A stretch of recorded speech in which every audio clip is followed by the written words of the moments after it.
My stepson caught me changing, and then it got complicated. I froze. My heart pounded so loudly I thought he could hear it. The door had swung open so fast I didn't have time to react. He stood there, eyes wide, breath caught in his throat. Neither of us spoke. His gaze lingered, flickering between shock and something deeper, something I wasn't ready to acknowledge. My fingers trembled as I clutched the fabric to my chest, my mind racing between shame and a pulse of something forbidden. He should have turned away. He should have left. But he didn't. And that's when everything changed. Hook 1,000 words. The sound of the door creaking open sent a jolt of panic through me. I had only been in my bra and jeans mid-change when I heard the footsteps. Too late to grab a shirt, too late to stop what was about to happen. I turned sharply, clutching the lace of my bra as if that would somehow erase what had already been seen. But he was standing there, frozen. My stepson, Caleb. His eyes, those deep, stormy blue eyes that had always reminded me of his father, were locked onto me. But unlike his father's usual detached gaze, Caleb's was something else entirely. There was hesitation in his stance, like he wanted to move, wanted to say something, but couldn't. I swallowed, willing my voice to be steady. "Caleb," I managed, trying to keep the authority in my tone despite the crack in it. What are you doing?" His Adam's apple bobbed as he swallowed hard. His voice was hoarse, like he had to remember how to speak. "I didn't mean to, I heard something. Thought you fell or something." His excuse was weak, and we both knew it. Silence stretched between us, thick and suffocating. I expected him to turn around and walk away, maybe mumble an apology, maybe laugh it off awkwardly. But he didn't. Instead, his eyes darted down, just for a fraction of a second, but I caught it. The weight of that glance burned into my skin. I felt exposed in a way I shouldn't have. I had been Caleb's stepmother for years. He had always been polite, distant but respectful. He was my husband's son from his first marriage, a young man now at 20, who had spent more time away at college than at home. I had always thought of him as just that, my stepson, my husband's boy. But now, standing in my bedroom doorway, his chest rising and falling as if he had just run a mile, something had shifted. A current of something unspeakable passed between us. I realized I was still clutching my bra to my chest, my breathing uneven, my heart slamming against my ribs. This wasn't normal. This wasn't just an accident anymore. I finally broke the silence, my voice softer this time. "You should go," I said. His gaze snapped back to mine, lingering a moment too long. Then, with a sharp inhale, he nodded, turning on his heel and pulling the door shut behind him. The latch clicked. I let out a breath I hadn't realized I was holding, but it did nothing to slow my racing heart, because deep down I knew that wasn't the end of it. It was only the beginning. I leaned against the bedroom door, pressing my palm flat against the wood as if I could somehow erase what had just happened. My breath came in short, shallow gasps, my skin prickling with heat that had nothing to do with embarrassment and everything to do with the way Caleb had looked at me. I shouldn't be thinking about that. I shouldn't be feeling anything at all. This was just a mistake, a fleeting moment, an accident that needed to be buried and forgotten. I exhaled sharply, shaking my head. I needed to pull myself together. Life before this moment. Before today, things had been predictable. I had been married to Daniel for 7 years, and to the outside world, we were the picture of stability. A beautiful home in a wealthy neighborhood, dinner parties with polished silverware and expensive wine, vacations to places we barely had time to enjoy. But behind closed doors, our marriage was a carefully curated performance. Daniel was always working, his focus consumed by his growing empire in real estate. Our conversations were limited to finances, schedules, and the occasional social obligation. I could count on one hand the number of times he had truly looked at me in the past year. Really looked at me. And even then, there had been no warmth in his gaze. Affection had become mechanical, routine. The only thing holding us together was the life we had built, the convenience of our arrangement, and the image we had to uphold. Then there was Caleb. He had been 13 when I married Daniel, a lanky, awkward kid who barely spoke to me in the beginning. His mother, Daniel's first wife, had left years before, disappearing into a new life without looking back. I had tried to connect with Caleb, but he had been guarded, distant, always polite but never truly letting me in, and I had respected that.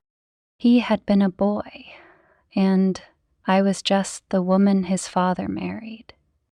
But now he was a man, a 20-year-old who had grown into his own, whose presence filled a room without him even trying.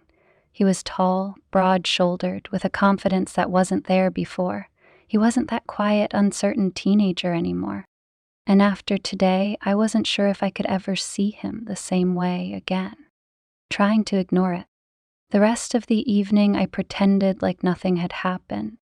I forced myself to go about my normal routine, cooking dinner, tidying up, going through emails. My fingers trembled as I chopped vegetables, my mind racing, replaying the way his gaze had lingered, the way his breath had hitched. I was being ridiculous.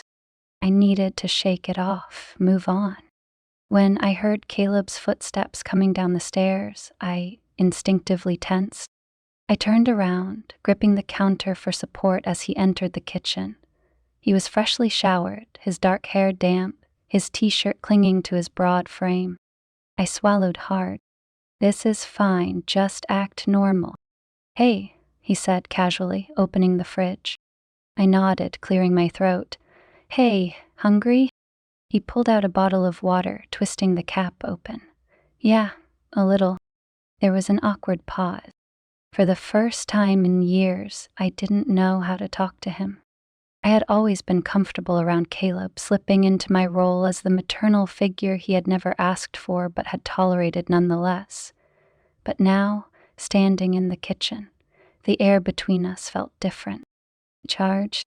"Dinner's almost ready," I said, turning back to the stove. "Smells good," he said, his voice lower than usual. I could feel his eyes on me. I tried not to react. Minutes passed in silence, the only sound the simmering of the pan in front of me. Then, "You don't have to be weird about it, you know," he said suddenly. I froze. I turned my head slightly, glancing at him over my shoulder. Weird about what? His lips curved into something between a smirk and a challenge. "About earlier." I gripped the spoon in my hand tighter. "There's nothing to be weird about."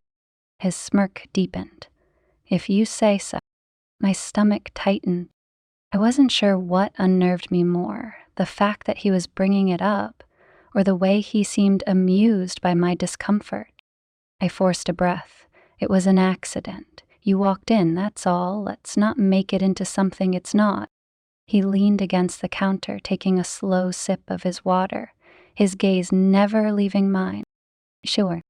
That single word sent a shiver down my spine. I turned back to the stove, pretending I wasn't affected, pretending my hands weren't shaking, pretending I wasn't very much aware of him in a way I shouldn't be. This wasn't good. I needed distance. I needed Daniel to come home. Daniel's absence. But of course, Daniel didn't come home. It wasn't unusual. He traveled often, leaving for weeks at a time, sometimes only checking in through short, clipped phone calls. And while I had long grown used to his absence, this time I hated it. Because now it wasn't just about being alone. It was about who I was alone with. A shift in dynamic. Over the next few days, something changed. Caleb's presence in the house felt different, more noticeable. Maybe it was the way his movements seemed slower, more deliberate, the way his voice lingered when he spoke my name. Maybe it was the way I caught him watching me when he thought I wasn't looking. Or maybe it was me. Maybe it was the way I suddenly felt hyper-aware of him, of the way his body moved, the way his voice sounded when he laughed, the way his gaze seemed heavier than before. The lines between us, the lines that had always been so clear, were suddenly blurred. It was dangerous, but I didn't know how to stop it. The first real warning sign. It happened one evening while I was in the living room, curled up on the couch with a book. Caleb walked in, stretching his arms over his head, his shirt lifting slightly to reveal the toned ridges of his stomach. I looked away too quickly, my cheeks burning. He noticed. "You okay?" he asked, tilting his head. I forced a small smile. "Yeah, just tired." He sat down next to me, closer than usual. I swallowed hard. He leaned back, draping his arm over the back of the couch, his fingers nearly brushing my shoulder. I should have moved. I should have put space between us, but I didn't. Instead, I sat there, heart pounding, as he let out a low chuckle. "You sure you're okay?" he murmured. I nodded, my throat too dry to respond. I needed to get up. I needed to leave the room. But for some reason, my body wouldn't move. Later that night, as I lay in bed staring at the ceiling, the truth crashed over me like a wave. I wasn't just imagining this. I wasn't misreading things. Something was happening between us. Something dangerous. And I didn't know how to stop it. The rain came unexpectedly that night. A summer storm rolled in fast, the sky opening up in a torrential downpour that drummed against the roof. The wind howled, rattling the windows, and the lights flickered for a moment before everything went dark. I let out a soft curse, feeling my way toward the kitchen where I had left my phone. The house was eerily silent except for the rain, the occasional rumble of thunder shaking the walls. I hated storms like this. Not because I was scared, but because they made the house feel even emptier than it already was. I reached the counter and fumbled for my phone, using the flashlight to guide me. Just as I was about to turn around, a voice cut through the darkness. "You okay?" I jumped, spinning around to find Caleb standing in the doorway, his silhouette barely visible in the dim glow from my phone. My pulse was already racing from the storm, but now it spiked for an entirely different reason. Yeah," I said, exhaling sharply. "Just startled me." He stepped closer, his bare feet silent against the hardwood floor.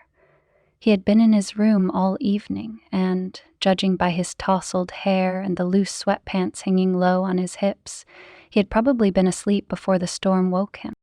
"The powder's out," he said unnecessarily. I nodded, shifting on my feet. "Yeah, should be back soon." He didn't respond right away. Instead, he leaned against the counter, arms crossed over his chest, studying me.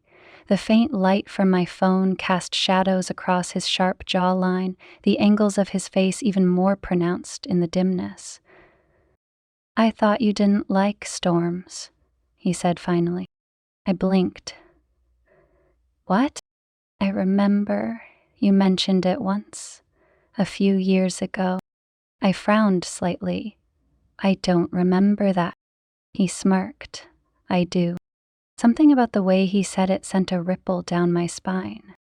I turned back toward the counter, reaching for a candle in the drawer. Anything to distract myself from the way he was looking at me. "I don't hate them," I muttered, lighting the wick. "They just make the house feel different." "Lonely?" I swallowed. "Maybe." The air between us thickened. I felt him before I saw him, his presence suddenly closer, the warmth of his body a stark contrast against the cool air in the kitchen. My fingers trembled slightly as I set the candle down, my breath hitching when I turned to find him just inches away. His gaze was unreadable, but there was something dark in it, something intense. "Why are you looking at me like that?" I whispered. A muscle ticked in his jaw. "Like what?" I should have stepped away. I should have broken whatever moment was happening between us. But I didn't, because I knew. I had known for days now that this wasn't just in my head. It was real, undeniable, dangerous. His eyes dropped to my lips, just for a second, but it was enough to send my stomach into a free fall. I shook my head, trying to regain control of my thoughts. But I never finished the sentence. Because in the next breath, Caleb's fingers brushed against my wrist, a feather-light touch that sent a jolt straight through me. I gasped, not because it was too much, but because it wasn't enough. I looked up at him, heart pounding, lips parting slightly as his fingers slid higher, tracing a slow, deliberate path up my arm. "I can't stop thinking about you," he murmured. The words sent a shiver through me, my resolve crumbling with each second that passed. "This is wrong," I whispered, but even as I said it, I didn't pull away. He tilted his head slightly, his fingers tightening around my arm. "Then tell me to stop." I opened my mouth, tried to force the words out, but nothing came, because I didn't want him to stop. And he knew it.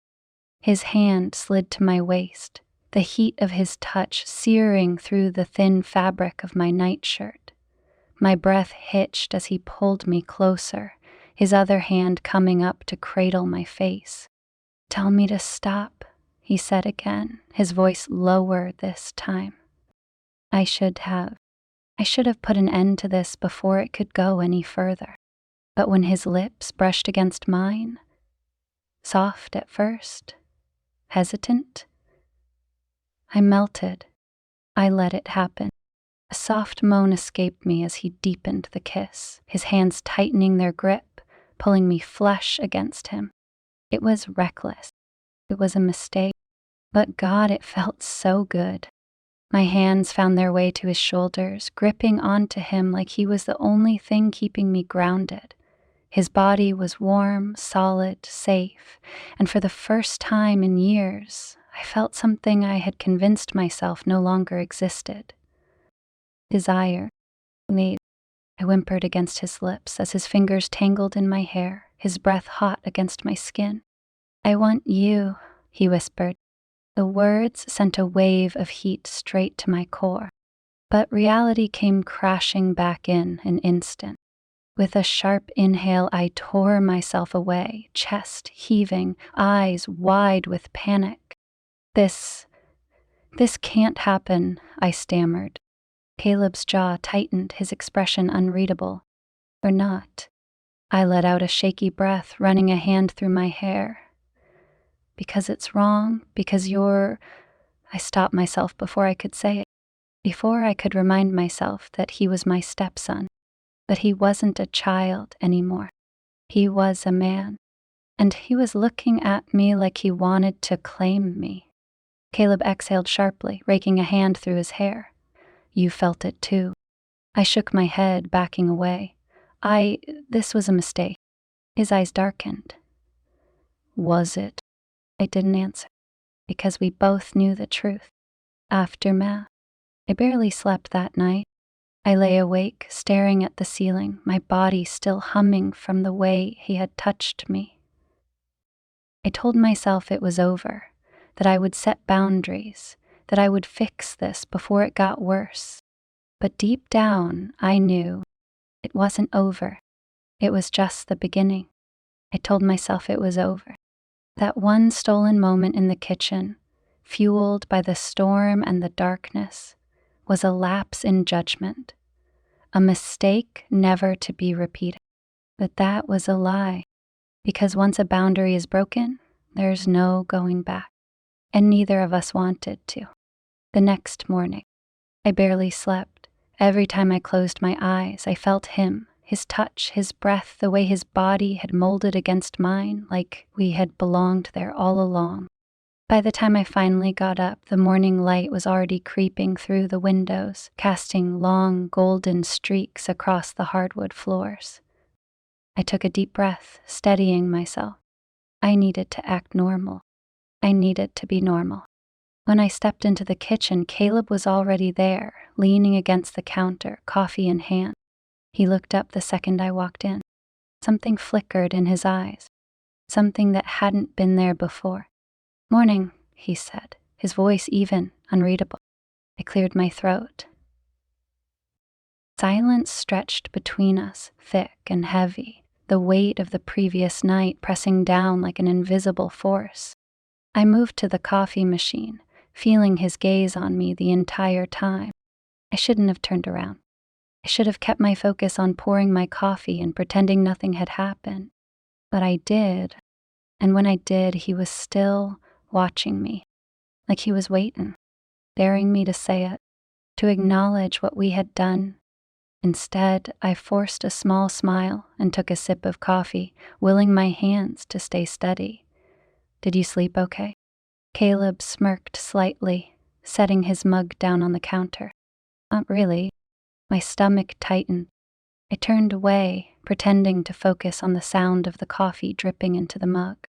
"Well, maybe try getting some rest later," I said, lightly avoiding his gaze. A beat of silence. Then, "Is that what you're doing?" I froze. His voice was lower now, deeper. I turned back slowly. "What?" He tilted his head slightly, amusement dancing in his eyes. "Pretending?" I opened my mouth to respond, but nothing came out. Because he was right. I was pretending that last night hadn't happened. Pretending I wasn't still thinking about the way his lips had felt on mine, the way his hands had felt on my body. But Caleb wasn't pretending. He was pushing. Testing the limits, seeing if I'd break.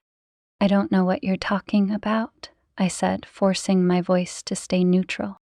Caleb smirked. "If you say so." And with that, he grabbed his coffee and walked out of the kitchen, leaving me standing there with my pulse pounding and my breath caught in my throat. Another moment alone. I thought that was the end of it, but it wasn't. Later that evening, I was in the laundry room, folding clothes, when I heard footsteps behind me. I knew it was him before I even turned around. I could feel him. I swallowed hard, keeping my focus on the task at hand. "Need any help?" Caleb's voice was casual, but there was an undertone to it that sent shivers down my spine. I shook my head. "No, I've got it." He didn't leave. Instead, he moved closer, leaning against the dryer. Too close. I could smell his cologne, the faint scent of something woodsy and clean. "You sure?" he murmured. I swallowed, forcing myself to focus on folding a towel. "Caleb," I said carefully, "we can't." A moment of silence. Then his voice, softer this time. "We not." I closed my eyes for a split second, willing myself to stay strong. "Because," I whispered, turning to face him, "because it's wrong, because I'm married, because you're—" He took a step forward. I sucked in a sharp breath, my back pressing against the counter. "Finish the sentence," he said, his voice almost a challenge. I couldn't, because the words wouldn't come, because the reasons that had once been so clear now felt like flimsy excuses. His hand lifted, fingers brushing lightly against my arm. A shudder ran through me. I should have pushed him away. I should have stopped this before it went any further. But when his fingers trailed down, sliding over my wrist, I felt my resolve shatter. Because I wanted this. I wanted him. And that terrified me. The next time we crossed the line, it happened again a few nights later. Daniel had called earlier, saying he was extending his trip for another week. I should have been used to it by now. His endless work trips, the excuses, the way he always put business before our marriage. But this time, I felt something different. relief, because it meant more time alone with Caleb, and that realization scared me more than anything. That night, I was sitting in the living room, curled up on the couch with a book, when Caleb walked in. He didn't say anything. He just sat down beside me, close, too close. I could feel the warmth of his body, the subtle shift of his muscles as he stretched his arm along the back of the couch. I forced myself to focus on the words in front of me, but they blurred together, completely unreadable. He watched me for a moment before reaching out and gently tugging the book from my hands. I blinked up at him. "What are you?" His hand slid to my thigh. I inhaled sharply. Every muscle in my body went rigid. "Pellet," I whispered. He didn't say anything. Instead, he leaned in, his breath warm against my neck. I should have pulled away. I should have stopped this. But I didn't, because in that moment, all I could think about was how good it felt, how good he felt. His fingers trailed higher, teasing, testing. I let out a shaky breath, my body betraying me as I leaned into his touch. "This is dangerous," I murmured. Caleb's lips brushed against my ear. "I don't care." Neither did I. Not anymore. Because once a line is crossed, it's impossible to go back. And we were already far beyond the point of no return. The tension between us had reached a breaking point. Days passed in a haze of stolen glances, lingering touches, and moments that teetered on the edge of something I couldn't control. And yet, I let it happen. I told myself each time would be the last. Each whisper, each brush of his fingers, each slow, deliberate moment of temptation, I swore I'd stop. But I never did, because deep down I didn't want to, and neither did he. The night everything fell apart. Daniel was supposed to be home that evening. I had spent the entire day preparing myself for his return, convincing myself that once he was back, things would go back to normal. That Caleb and I would bury this, whatever this was, deep enough that it would never resurface. I had rehearsed my role in my head, ready to slip back into the version of myself that was untouchable, untarnished. But then Daniel called. Again. "Another delay," he had said, his voice tight with fake regret. Something came up at the office. I had nodded, murmured something about understanding, even as my stomach churned. It wasn't disappointment I felt. It was something far more dangerous, because I knew what would happen now. I knew that with Daniel gone, there was nothing stopping Caleb from finding me, from touching me, from claiming me in the way I had spent weeks pretending I didn't crave. And that's exactly what happened. A collision waiting to happen. It started in the kitchen. I was standing by the counter, pouring myself a glass of wine, when I felt him behind me. I didn't have to turn around to know it was him. I could feel him. The air shifted, thickened, pulsed with something I couldn't name. I took a slow, steadying breath, forcing my voice to stay even. "Daniel's not coming home tonight." Caleb's voice was low when he spoke. "I know." I closed my eyes for a second, gripping the countertop.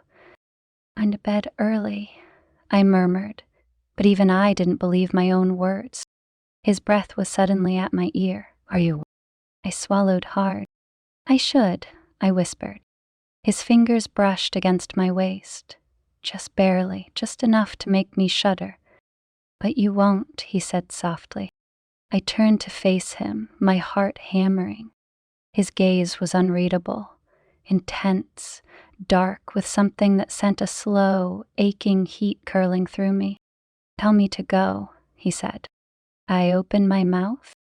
No sound came out, because I couldn't tell him to go, and he knew it. His hand slid to my hip, his fingers pressing in just enough to make me gasp. I was already hit. I had been for weeks. I just hadn't admitted it until now. Surrender. The first kiss was slow, not hesitant, not unsure, just slow, like he wanted to savor it, like he wanted me to feel everything. And I did. I felt the way his lips moved against mine, how his hands tightened around me, how the world around us blurred and disappeared, leaving nothing but the sharp, breathless reality of this moment. I didn't pull away. I didn't even think about it. I melted into him, my fingers gripping his shirt, my body pressing against his like I had been starving for this. Because we had, and there was no stopping it now. The point of no return. I wasn't sure how we made it upstairs. One moment we were in the kitchen. The next, we were in my bedroom, tangled together, breathless and desperate. The storm outside raged, wind rattling the windows, thunder cracking in the distance. But inside everything was fire. Caleb kissed me like he wanted to erase every inch of space between us, like he wanted to own me. And I let him. His hands roamed my body like he had been waiting forever to touch me. My skin burned everywhere he touched, every nerve ending alive, electric. "This is insane," I whispered against his lip. His grip tightened on my waist. "No," he murmured. "This is inevitable." And he was right, because this wasn't just some reckless, impulsive moment. It was something that had been building, something that neither of us had been able to fight. And now there was nothing left but the crash. The crash. I didn't hear the door at first. I was too lost in him, in the heat, in the way his body moved against mine. But then, a voice. Low. Sharp. Cold. "What the hell is this?" I froze. My heart stopped. The air in the room vanished. I turned my head slowly, dread curling in my stomach. And there, standing in the doorway, his face a mask of rage and disbelief, was Daniel. The fallout. Everything happened too fast. 1 second, Caleb was pulling away from me, his body tense, eyes locked on his father. The next, Daniel was lunging forward, fists clenched, voice booming. "Are you serious? Are you fucking serious?" I scrambled back, barely managing to pull the sheets around me as panic clawed at my chest. "No, don't," he snarled, his eyes blazing. "Don't even try to explain this. Because there is no explanation for this." My mouth opened, but no words came. Because he was right, I swallowed, forcing myself to focus on folding a towel. "Caleb," I said carefully, "we can't." A moment of silence. Then his voice, softer this time. "We not." I closed my eyes for a split second, willing myself to stay strong. "Because," I whispered, turning to face him, "because it's wrong, because I'm married, because you're—" He took a step forward. I sucked in a sharp breath, my back pressing against the counter. "Finish the sentence," he said, his voice almost a challenge. I couldn't, because the words wouldn't come, because the reasons that had once been so clear now felt like flimsy excuses. His hand lifted, fingers brushing lightly against my arm. A shudder ran through me. I should have pushed him away. I should have stopped this before it went any further. But when his fingers trailed down, sliding over my wrist, I felt my resolve shatter. Because I wanted this. I wanted him. And that terrified me. The next time we crossed the line, it happened again a few nights later. Daniel had called earlier, saying he was extending his trip for another week. I should have been used to it by now. His endless work trips, the excuses, the way he always put business before our marriage. But this time, I felt something different.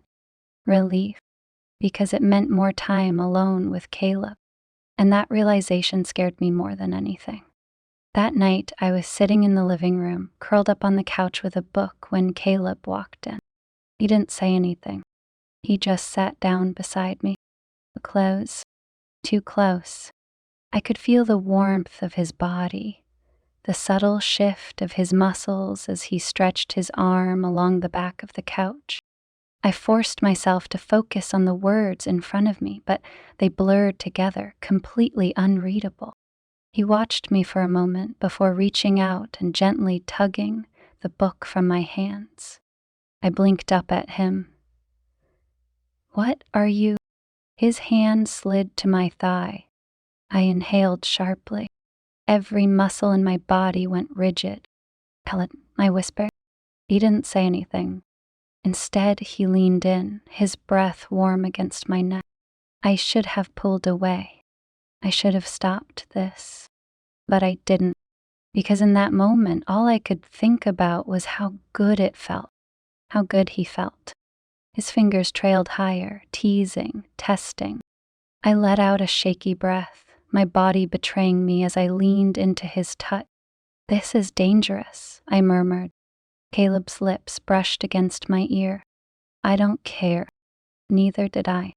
Not anymore. Because once a line is crossed, it's impossible to go back. And we were already far beyond the point of no return. The tension between us had reached a breaking point.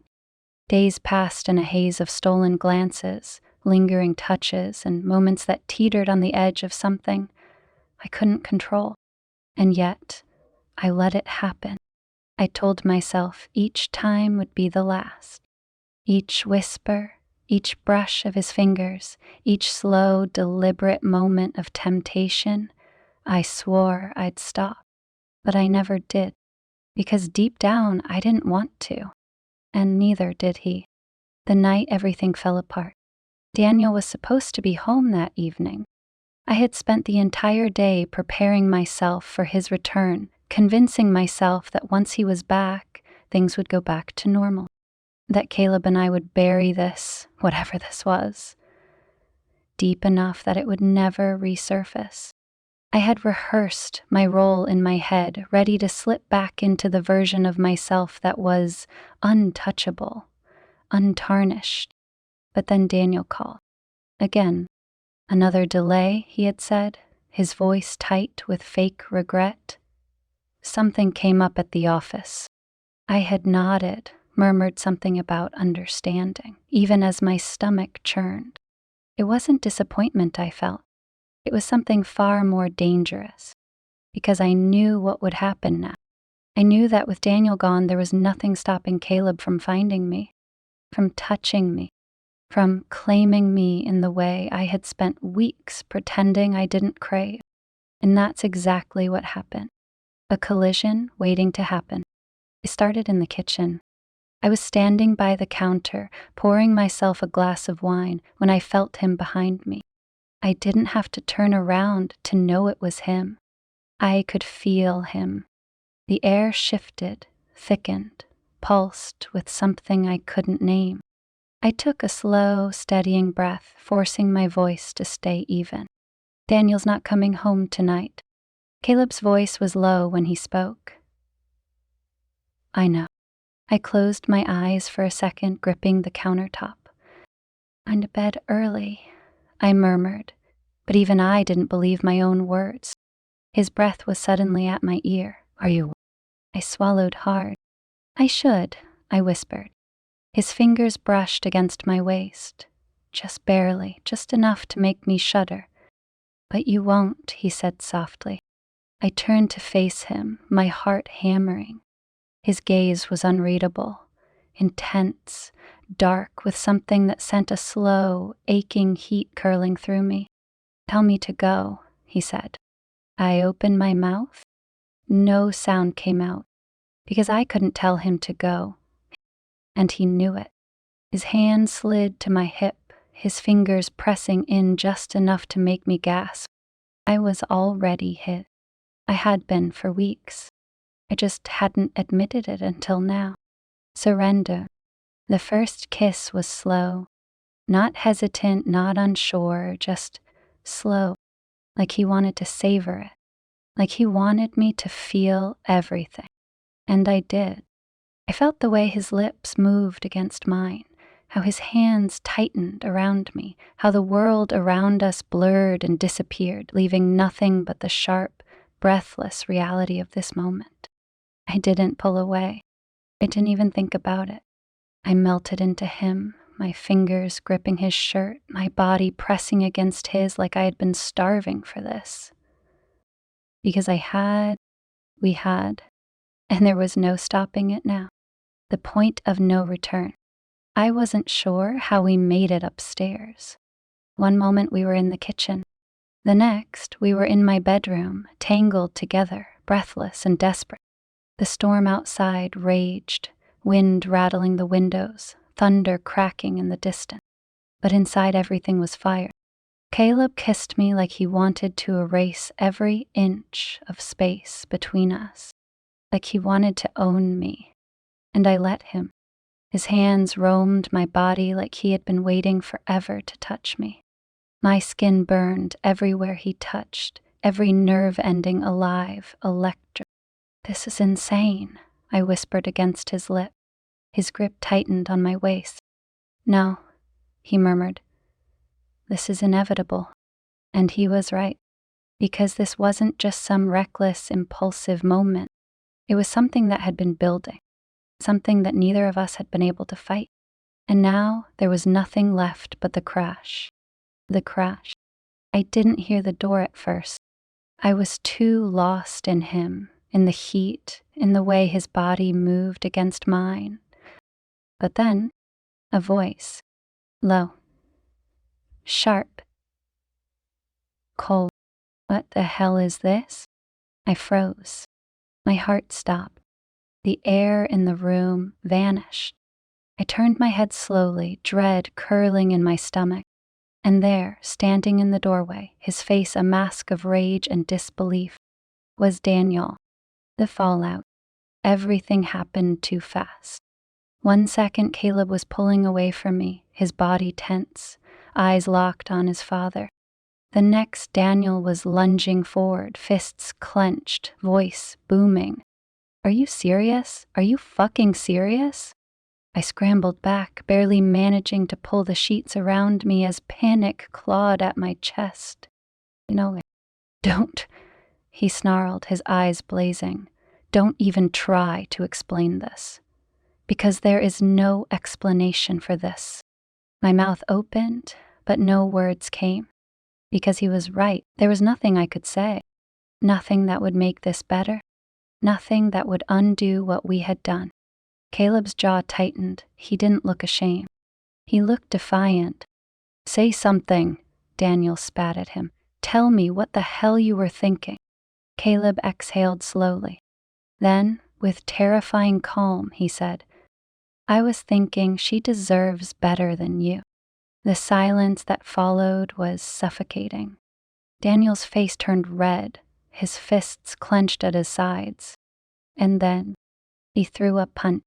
I gasped as Caleb stumbled back, blood trickling from his lip. But he didn't fall, and he didn't fight back. He just wiped his mouth, his expression unreadable. "You're a coward," Caleb said softly. Daniel's nostrils flared. "Get out," he seethed. "Get out of my house." I inhaled sharply.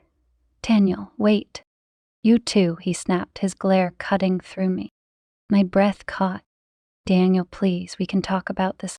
He let out a bitter, humorless laugh. "Oh, we can't." And just like that, it was over. Everything. Gone. The end of everything. I packed my bags in silence. Caleb stood outside, waiting. Daniel didn't say another word to me. Didn't even look at me. I had lost him. I had lost everything. But as I walked out that door, stepping into the stormy night, one thought echoed in my mind. I had no one to blame but myself.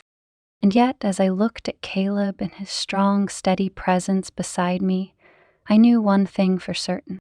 I would do it all over again. Because some mistakes are worth making, even the ones that ruin you. The rain pounded against the windshield as Caleb drove, his grip on the steering wheel tight, his jaw clenched. Neither of us had spoken since we left the house. I sat in the passenger seat, staring out into the storm, my mind replaying Daniel's words over and over again. Ye too. He hadn't yelled, hadn't begged me to stay, hadn't even asked why.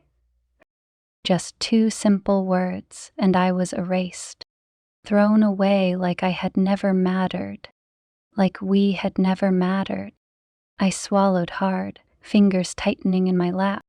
Caleb was tense beside me, his anger radiating off him in waves. The silence between us was suffocating. I had to break it. "Late," I said softly. He didn't respond. I tried again. "Caleb, talk to me." His grip on the wheel tightened. "What do you want me to say?" His voice was low, rough. I turned to face him, but he kept his eyes on the road, his expression unreadable. "I don't know," I admitted. "Anything, just say something." A bitter laugh escaped him. "What? Like I'm sorry?" he said. "Because I'm not." I flinched at the sharpness of his words. He finally glanced at me, his blue eyes dark and stormy. "Are you?" The question made my breath catch. I didn't answer, because I wasn't sure. I wasn't sure if I regretted what we had done or if I only regretted being caught. His lips pressed into a thin line. "Yeah," he muttered, turning his gaze back to the road. "That's what I thought." The tension between us grew heavier. The storm outside raged, but it was nothing compared to the storm inside this car. I exhaled shakily, wrapping my arms around myself. "I just lost everything, Caleb," I whispered. "My marriage, my home, my entire life." His hands flexed on the steering wheel. "You didn't lose everything," he murmured. I blinked, staring at him. "What do you mean?" His jaw worked as he hesitated. Then his voice softened. "You still have me." The word sent a pang through my chest, but I didn't know if that was enough. Finding shelter. We drove for nearly an hour before Caleb finally pulled into the parking lot of a motel. It was one of those run-down places on the edge of town, the neon sign flickering against the rain-soaked pavement. I hesitated as he put the car in park. "We can keep driving," he said, his voice quieter now. "If you want." I swallowed hard. I had nowhere to go. I had no plan. I had no home anymore. I looked at him, at the boy who was no longer a boy, the man who had just shattered his own life for me, the man who had wrecked everything just to have me. And the terrifying part? I wasn't sure I'd change a damn thing. I nodded slowly. "This is fine." Caleb exhaled, like he had been holding his breath, and reached for the door. "Wait." He paused, glancing at me. I licked my lips, my stomach twisting. "Are you sure you want this?" A flicker of something crossed his face. His voice was soft but firm. "I've never been more sure of anything in my life." That should have been comforting. It wasn't, because I wasn't sure. I wasn't sure of anything anymore. Behind closed doors. The motel room was small and smelled like cheap detergent, but it was dry, warm, safe. Caleb dropped his keys onto the nightstand, running a hand through his damp hair. I stood in the middle of the room, arms wrapped around myself, trying to process everything that had happened. It still didn't feel real. Daniel's rage, the way he had looked at me, like I was nothing, like I had betrayed him in the worst possible way. Because I had. Caleb turned to me, watching me carefully. "You're shaking," he said. I let out a shaky laugh. "Yeah, I guess I am." A beat of silence. Then he took a step closer. I didn't move. He reached out, his fingers brushing my wrist. "I don't regret this," he murmured. "I don't regret you." I looked up at him, my throat tight. "But I do," I whispered. His expression shifted, something raw flickering in his eyes. "Oh." Liar, he breathed. And maybe I was. Maybe I was lying to both of us. Because the truth was, I didn't regret the way he made me feel. I just regretted that the entire world had to burn because of it. A knock on the door. We were tangled together in the dim light of the motel room, exhaustion heavy in our bones, when the knock came. Sharp, loud, insistent. I bolted upright. Caleb tensed beside me, his body instantly rigid. My heart pounded. No one knew we were here. No one except another knock. Caleb slid out of bed, grabbing his jeans from the floor. His movements were slow, deliberate. He wasn't afraid. He was expecting this. "Who is it?" I whispered, pulling the sheet up around me. He didn't answer. Instead, he opened the door. And there, standing on the other side, was Daniel. His eyes locked onto me instantly.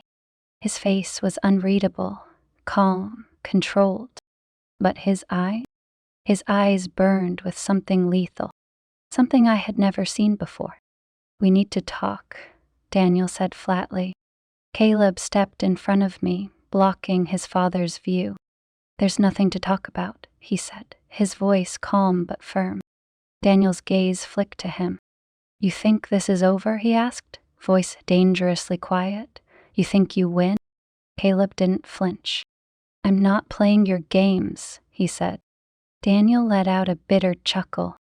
"No, you're just ruining your own goddamn life." My stomach twisted. I could barely breathe. "Daniel," I started. His glare snapped back to me. "You don't get to say my name." The words hit like a slap. I swallowed hard, my throat tight. I had never seen him like this. Not once. I had expected anger. I had expected rage. But this quiet, lethal coldness, it terrified me. Daniel stepped forward, shoving a folded envelope into Caleb's chest. "Sign it," he said. Caleb frowned, unfolding the papers. His expression darkened as he scanned the page. "Really? What the hell is this?" Daniel's lip curled. "I'm cutting you off." I inhaled sharply. "Daniel, no." "I told you," he said coldly. "You both lost everything." Caleb's fists clenched, his jaw tightening. "You really think I care about your money?" Daniel smirked. "But I know she does." His words hit like a knife to the gut. I sucked in a breath, my vision blurring. Caleb took a slow step toward his father. "Leave," he said, voice dangerously low. Daniel didn't move, not until he looked at me one last time. And when he did, all I saw was hatred. "You're dead to me," he said simply.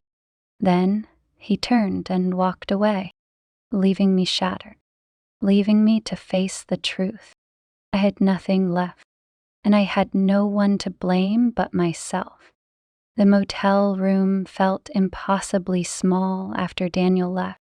Caleb stood motionless near the door, the divorce papers still clenched in his hands. The rain outside had slowed to a soft drizzle, but inside, the silence was deafening. I sat on the edge of the bed, the sheet wrapped around me, my mind racing in every direction. Daniel's words echoed in my head. "You're dead to me." I had known there would be consequences, but hearing them out loud, feeling them settle into my bones like a permanent stain, that was something else entirely. Caleb finally moved, exhaling sharply as he tossed the papers onto the nightstand. "Are you okay?" he asked, his voice softer now, less hard-edged than it had been when he was facing his father. I let out a bitter laugh. I don't even know what that means anymore. Caleb sat beside me, his body warm, solid, familiar. His hand found mine. I should have pulled away. I didn't. Facing the reality. "I meant what I said," Caleb murmured after a long pause. I turned to him, searching his face. "What do you mean?" His fingers tightened around mine. "I don't regret this. I don't regret us." My chest ached. "You should," I whispered. He shook his head. I won't. I looked down, staring at the way his thumb traced slow, soothing circles over my skin. But I do, I said, my voice barely audible. He stilled.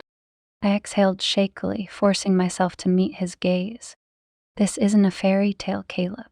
We don't walk away from this together and live happily ever after. His jaw tightened. I don't care about a fairy tale, he said. I just care about you. I shook my head, a sad smile playing on my lip. Philip, look at what we've lost. His hands flexed, frustration flashing in his eyes. I know what I lost, he said, and I'd lose it all again. Tears burned at the back of my eyes. I wanted to believe him. God, I wanted to believe that this could work, that this wasn't just some reckless, disastrous mistake. But I knew better. I had been married long enough to understand that love, if this even was love, was never enough. And Caleb was still so young. He didn't understand what it meant to be truly alone, to have nothing, but he would. Eventually, he would. And when that day came, I didn't want to be the thing he regretted the most. Making a choice. I inhaled deeply, steadying myself before I spoke. I can't do this, I whispered. Caleb's brows furrowed. What? I forced myself to meet his gaze. This, I said, gesturing between us. Us. It's not going to work, Caleb. His expression darkened. So that's it? He said, his voice quiet but sharp. You're just going to walk away? Tears welled in my eyes. I have to, I choked out. He stood abruptly, pacing the room, running a hand through his hair. To what was all of this then? He demanded. Just some mistake to you? I flinched. Of course not, I whispered. But that didn't matter, because the end result was the same. He shook his head, his chest rising and falling in uneven breaths. You're scared, he accused. I swallowed hard. Yes, I wasn't going to lie. Not to him. Not now. I was scared. Scared of the unknown. Scared of what came next. Scared of waking up one day and realizing that I had ruined my life for nothing. Caleb's shoulders tensed. He was silent for a long moment, his expression unreadable. Then, finally, I love you, he said. The words hit like a gut punch. My breath caught. Caleb had never said those words to me before.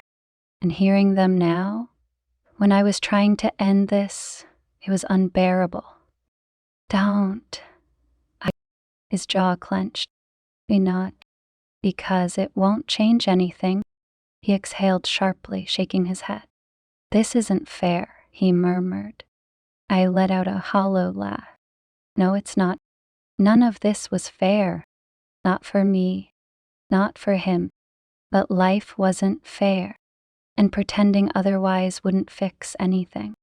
I reached for my bag, standing slowly, feeling the weight of my decision settle over me like a crushing force. Caleb's gaze snapped to me, panic flashing in his eyes. Where are you going? I swallowed hard. I don't know. His hand shot out, grabbing my wrist. You don't have to leave, he said desperately. Tears spilled down my cheek. Yes, I do. Caleb stared at me, his grip tightening for a moment, like he was afraid to let go. Like if he did, I would disappear forever. And maybe I would. But then, after what felt like an eternity, he released me. And just like that, it was over. The goodbye that wasn't said. I didn't look back as I walked out of that motel room. I didn't stop. I didn't hesitate. Because if I had looked at him one more time, I would have stayed. And I couldn't. I wouldn't. The rain had stopped by the time I stepped outside. The sky was still dark, but the storm had passed. I inhaled deeply, letting the cool air fill my lungs. Then, without another word, I walked away, I don't know how long I walked. The rain had stopped, but the air was still thick with the scent of it, earthy, damp, fresh. The pavement was slick under my shoes, streetlights casting eerie reflections on the wet road. I had no plan, no destination, just the undeniable, inescapable reality that I had nothing left. No husband, no home, no future, and most painfully of all, no Caleb. I thought leaving him would bring clarity, would give me space to breathe, to think, but all I felt was an ache in my chest that refused to fade. I had made my choice, and now I had to live with it. A moment of isolation. I found a small diner near the highway, its neon sign buzzing softly against the quiet of the night. It was nearly empty inside, just a tired waitress wiping down the counter, a lone trucker hunched over a cup of coffee. I slid into a booth by the window, staring out at the road, at the endless stretch of darkness that matched the emptiness inside me. The waitress approached, offering a small, polite smile. "Coffee?" she asked. I nodded numbly. She disappeared for a moment, then returned, setting a steaming cup in front of me. I wrapped my hands around it, welcoming the warmth, but it did nothing to chase away the cold inside me. This was my life now, alone, a woman who had made a series of unforgivable choices, who had ruined everything. And for what? A fleeting moment of passion? An affair that was doomed from the start? I squeezed my eyes shut, willing the tears back. I couldn't afford to break down. Not here, not now. Looking back, when had it all gone wrong? I could try to pinpoint the moment, the exact second I crossed a line I could never uncross. Was it the first time Caleb looked at me like I was something more than just his stepmother? Was it the night in the kitchen when his fingers had brushed against mine and I hadn't pulled away? Or had this been inevitable from the very beginning? Had I been searching for something all along? A distraction? An escape? The truth, I closed my eyes for a second before opening them, watching as the water curled around my toes. Yeah. Silence stretched between us, heavy. "How long have you known?" he asked. I swallowed the lump in my throat. "A while," he exhaled sharply. "And you didn't think to tell me?" I turned then, finally facing him. He looked the same and yet somehow different, a little older, a little more weathered, but still him, still the boy I had broken, still the man who had once made me forget who I was. What would that have changed? I asked, my voice barely above a whisper. His jaw tightened. Everything. I let out a soft, bitter laugh. No, Caleb. It wouldn't have changed anything. His hands clenched into fists at his sides. "So that's it? You just disappear again?" I swallowed hard, feeling the burn behind my eyes. "I have to." "Why?" His voice cracked. "Why do you keep running from this?" I took a shaky breath, searching for the words. "Because if I don't, we'll destroy each other." He shook his head. "No, that's just what you keep telling yourself to make it easier." I looked away, back at the ocean, at the endless stretch of darkness swallowing the horizon. "Nothing about this is easy." He stepped closer, not enough to touch me, but close enough that I could feel him, the warmth of him, the weight of everything we had been. "Stay," he said, and it wasn't a demand, it wasn't even a plea, it was just him. Raw, open. I squeezed my eyes shut. "Like here." He inhaled sharply. "Because you don't love me?" I looked up at him then, my heart breaking all over again. "I love you," I admitted. "I love you more than I should, more than I ever meant to, and that's exactly why I have to go." His expression twisted, pain flickering across his face. "You don't have to do this," he said, his voice tight, barely controlled. I smiled sadly. "I do." Silence fell between us again. A finality, a weight heavier than either of us could carry. The tide crept closer, lapping at our feet, as if trying to pull us together one last time. Caleb exhaled slowly, running a hand through his hair. "Where will you go?" I shook my head. "I don't know." "Will you come back?" I swallowed hard. "No." A muscle in his jaw twitched, but he didn't argue. He just stood there, staring at me, memorizing me the way I was memorizing him. Because this was it. This was our ending. He reached out then, hesitating just for a second before his fingers brushed against mine. It was barely a touch, but it was enough to send a shiver through me. I closed my eyes, leaning into it for just a moment. Then I pulled away. The look in his eyes nearly undid me. But I had to do this. I had to walk away before I changed my mind, before I ruined him any more than I already had. I turned, forcing myself to take the first step, then the next. Each one felt heavier than the last. But I didn't stop. I couldn't. And Caleb? He let me go. No last words.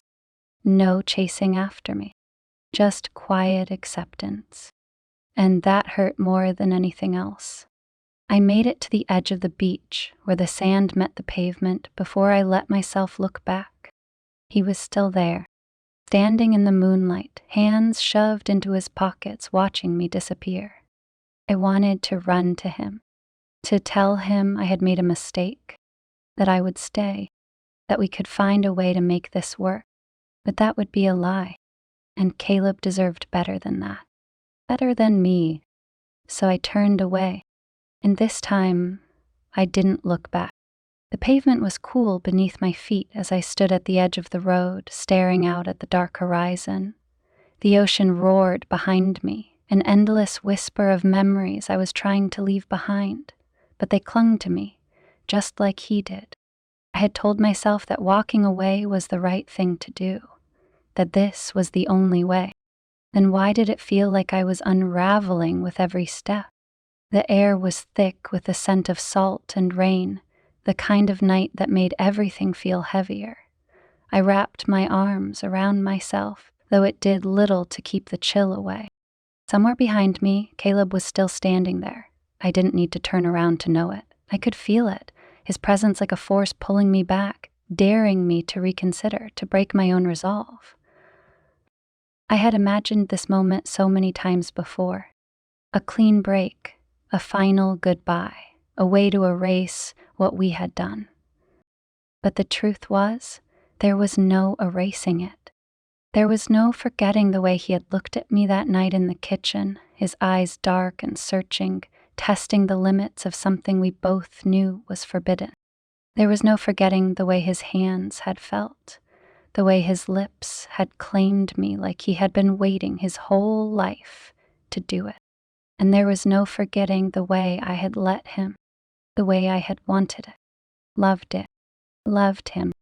I squeezed my eyes shut, willing the memories away. They didn't belong to me anymore. I had given them up the moment I decided to walk out of that motel room, the moment I chose to leave instead of fight. Then why did it feel like I had left a piece of myself behind? I exhaled shakily, my breath visible in the cold air. Maybe this was punishment. Maybe this ache in my chest was the price I had to pay for breaking something that was never meant to be whole. Or maybe it was regret.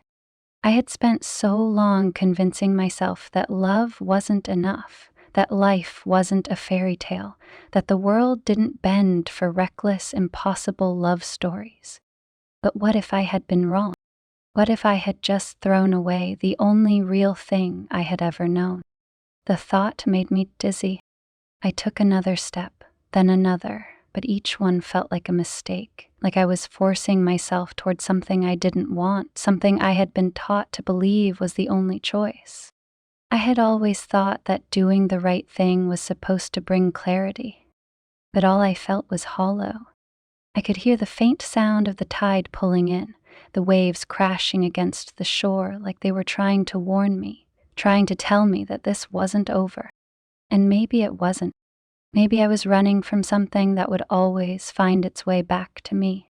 I sucked in a breath, my hands shaking as I reached for my phone, scrolling through the familiar name that I told myself I would never call again. Caleb. I hovered my thumb over the screen, my heart hammering in my chest. Would he answer? Would he pick up and tell me to come back? Or would he finally let me go? I squeezed my eyes shut. I could still turn back. I could still choose him. But did I have the strength to face what that meant? The consequences, the judgment, the weight of what we had done. Could love really be enough to survive all of that? Or had I already made my choice the moment I walked away? The phone buzzed once in my hand, then again. And just before the call connected, I whispered the question that had been haunting me all along. What if I had just made the biggest mistake of my life?